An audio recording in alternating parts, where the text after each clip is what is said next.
सौरभ हाजिर हूँ आपके सामने आज फिर एक वीडियो लेकर के, जहां बात होगी ऐसे 7 सवालों की जो अगर आप म्यूचुअल डिवोर्स ले रहे हैं वहां पे आपसे जज साहब पूछेंगे ही पूछेंगे। क्योंकि जब आप डिवोर्स ले रहे हैं तो वहां पे वाइफ भी होगी, आपका हस्बैंड भी होगा, वकील भी होगी। तो जो चार कटघरे के बीच में लोग हैं उनके बीच में जो सवाल पूछे जाते हैं, आज बात होगी उस पे। वीडियो में बने रहें, जितनी भी आपकी शंका और जो भी क्लैरिटी चाहिए वो सारी आज वीडियो में क्लियर हो जाएगी अगर आप म्यूचुअल डिवोर्स ले रहे हैं। ऐसे म्यूचुअल डिवोर्स के केस में सबसे पहले अगर पति और पत्नी कोई भी पक्ष दोनों पक्ष आपस में सहमति से म्यूचुअल डिवोर्स ले रहे हैं और वो कोर्ट तक पहुंच गए हैं कि नॉर्मल हम आपस में म्यूचुअल डिवोर्स कर लेते हैं, जो भी उनका दिक्कत है, जो भी दिक्कत की वजह से वो ले रहे हैं, तो सबसे पहले तो आपकी भरी जाती है पिटीशन। पिटीशन जब डाली जाती है तो आप वो सारी चीज़ें लिखते हैं, पति पक्ष अलग लिखता है और वाइफ पक्ष अलग लिखते हैं कि वादी और प्रतिवादी दोनों पक्ष जब अपनी अपनी चीज़ें उस पिटीशन में लिखते हैं कि क्या दिक्कत है, क्यों अलग होने जा रहे हैं। वो लिखने के बाद ये पिटीशन जाती है जज साहब के पास, और जब आपकी सुनवाई का दिन आता है तो आप दोनों को बुलाया जाता है और सुनवाई चालू होती है। सुनवाई के समय सबसे पहले जज साहब सबसे पहला सवाल यही पूछते हैं कि आप दोनों की शादी कब हुई। नॉर्मल सा सवाल होता है कि सबसे पहले यही पूछना चाहते हैं कि आपकी शादी कब हुई। आप नॉर्मल आपकी जो भी तारीख होती है, जो भी डेट होती है, आप नॉर्मल अपना बता दें। दूसरा सवाल जो जज साहब का रहता है वो ये रहता है फिर तुरंत कि आप शादी से अलग कितने दिनों से रह रहे हैं। और यहाँ पे ही जज साहब ये आकलन करना चाह रहे होते हैं कि इन लोगों की शादी में कितनी दूर देरी से रह रहे हैं, और यहाँ पे आप जो भी जवाब दें सोच समझ के। अगर आप बताते हैं 6 महीने 1 साल से अलग रह रहे हैं तो जज साहब समझ जाते हैं लगभग कि इन लोगों का वैसे भी कुछ होने वाला नहीं, क्योंकि लगभग इतने समय से ही दोनों लोग अलग रह रहे हैं। जानते हैं, समझते हैं जज की ठीक है 1 साल हो गया है शादी का। तो ये तीसरे सवाल की बारी कि तीसरा सवाल जज साहब क्या। तो तीसरा सवाल जो आपका होता है, आपसे सबसे पहले फिर ये पूछते हैं कि आप दोनों के बच्चे हैं या नहीं। क्योंकि शादी हुई है, आप लोग कुछ साल साथ रहे हैं और उन दरमियान जो भी बच्चे हुए, संतानें हुई हैं,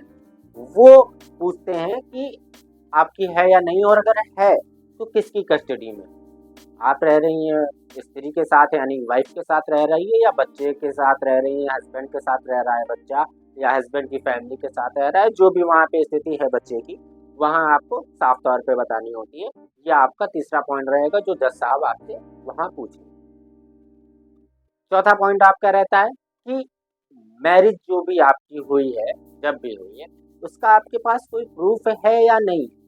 मान लीजिए आपकी नॉर्मल शादी हुई है, जैसे भी आपकी आज के समय में शादियां होती आई हैं आम, तो वहाँ की आपकी वीडियो फुटेज जो फोटोज होती हैं वो नॉर्मल आपका काम कर जाती हैं। फोटोज वीडियो नॉर्मल इतने सारे फंक्शंस होते हैं, शादी होती है, बरिष्ठा होती है, तिलक होती है, आजकल तो रिंग सेरेमनी और भी बहुत सारी चीज़ें होती हैं, तो वो वीडियो फुटेज आपकी काम कर जाएगी। लेकिन अगर शादी मंदिर में की है या आर्य समाज में की है, या फिर आपने की है भाग के कर ली है, कोर्ट में जाकर के रजिस्ट्रेशन करवाया है, तो वो सारे रजिस्ट्रेशन भी मान्य होते हैं, वो एज ए प्रूफ ही आप उसको दिखाना होता है। तो जो भी चौथा सवाल आपका रहेगा कि आपका जो भी रजिस्ट्रेशन है शादी का, वो आपको दिखाना होता है वहाँ पे आपने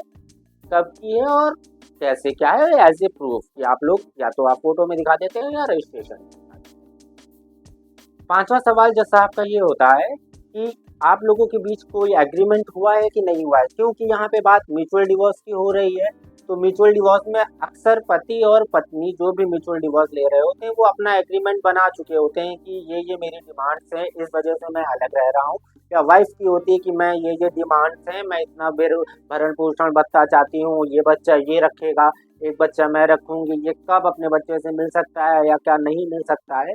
जो भी आपका एग्रीमेंट होता है वो एग्रीमेंट आपसे पांचवें सवाल में मांगता है कि आप म्यूचुअल डिवोर्स ले रहे हैं, तो यहाँ इस एग्रीमेंट में आपकी जो भी कंडीशंस हैं उसको आप दिखाइए। और अगर एग्रीमेंट नहीं बनवाया है तो उसको जरूर बनवा लेना चाहिए। ये पुरुषों के लिए खासकर लाभदायक और फायदेमंद होता है, क्योंकि कई ऐसे केस देखने को मिलते हैं कि जहाँ पे पुरुष एग्रीमेंट नहीं बनाता है कि ये चीज़ों पे हमारी तलाक हो रहा है, इतना पैसा दे करके हमारा सब सेटलमेंट हो जाएगा, और वाइफ पहले एक बार पैसा भी ले लेती है और उसके बाद अगली बार फिर से आ जाती है कि मुझे पैसा मिला है। तो बिल्कुल ये पुरुषों के हक में होता है, एग्रीमेंट जरूर बनवाए। तो पांचवा आपका सवाल हाई कोर्ट का यही होता है, या आपका किसी भी कोर्ट में केस चल रहा है कि आप एग्रीमेंट बनवाए हैं या नहीं बनवाए हैं, और बनवाए तो उसको पेश करिए कि आपकी क्या क्या डिमांड्स है, एक दूसरे किस किस बेस पे अलग हो रहा है। छठा जो आपका टॉपिक रहता है, छठा सवाल आपका जो रहता है जज साहब की ओर से, वो ये रहता है कि पत्नी के पक्ष से कितने केस पति पे चल रहे हैं, या फिर हस्बैंड की तरफ से वाइफ पे कितने केस चल रहे हैं। इन सारी चीज़ों पे ये पूछता है कि जज साहब ये जानना चाह रहे होते हैं कि अभी आप पे कोई केस चल रहे हैं या नहीं चल रहे, और अगर चल रहे हैं तो इनको यहीं सेटलमेंट, जैसे पांचवा एग्रीमेंट पे बात हो चुकी होती है कि यहीं पे इनको फिर सारे केसों को आप खत्म करिए, और वो एग्रीमेंट में भी आपको लिखने होते हैं कि ये हमारे केस चल रहे हैं और एक दूसरे को हम ये खत्म कर रहे हैं। सातवां जो सवाल होता है, वो सबसे आखिरी सवाल यही होता है आपका कि अब जो मेंटेनेंस की राशि बकाया है या फिर आपको देनी है, क्योंकि आप म्यूचुअल डिवोर्स ले रहे हैं जिसमें अगर आपको मेंटेनेंस देना है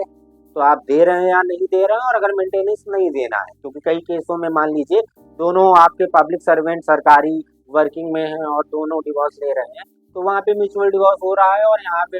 125 CRPC की धारा के तहत पत्नी मेंटेनेंस का केस वैसे भी नहीं कर सकती। उस कंडीशन में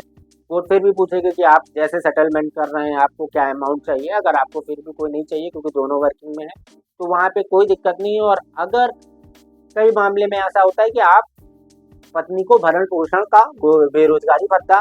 माफ कीजिएगा, भरण पोषण का जो भी गुजारा भत्ता होता है वो दे रहे होते हैं, तो वहाँ कितना दे रहे हैं, कैसे दे रहे हैं, एक बार में दे रहे हैं, कैश दे रहे हैं, ड्राफ्ट बना के दे रहे हैं, ये सारा आपसे पूछते हैं कि आप किस किस तरीके से आप इसको पे करेंगे और कैसे क्या होगा। लास्ट जो आपका सबसे आखिरी सवाल जैसा आप पूछते हैं वाइफ से कि आप जो आपका ये सेटलमेंट या मेंटेनेंस अमाउंट आपको मिल गया है या नहीं मिल गया है, जो भी एग्रीमेंट में या फिर जो भी पिटीशन में चीज़ें हुई हैं, म्यूचुअल डिवोर्स के जो भी आपके दोनों लोगों के फैसले हैं, उस फैसले के बाद अगर पति के आपको रुपए लेने हैं, या आपका पति के घर में कोई भी स्त्री धन रखा हुआ है, गहने हैं या जो भी है, वहीं पे आपसे क्लियर पूछ लेगी स्त्री से कि आपका इस हस्बैंड से कोई स्त्री धन या फिर आपका कोई मेंटेनेंस अमाउंट कोई बाकी तो नहीं, आपको हर रूप में मिल गया है, कैश ड्राफ्ट चेक जो भी आपको मिला है, यस या नो। वहाँ पे अगर वो वाइफ यस में कह देती है तो वहीं पे ये 7 सवाल पे आपका डिवोर्स हो जाता है और आप म्यूचुअल डिवोर्स तुरंत ले लेते हैं। ऐसे ही जानकारी भरी वीडियो देखने के लिए चैनल को सब्सक्राइब करें। जय हिंद, जय भारत।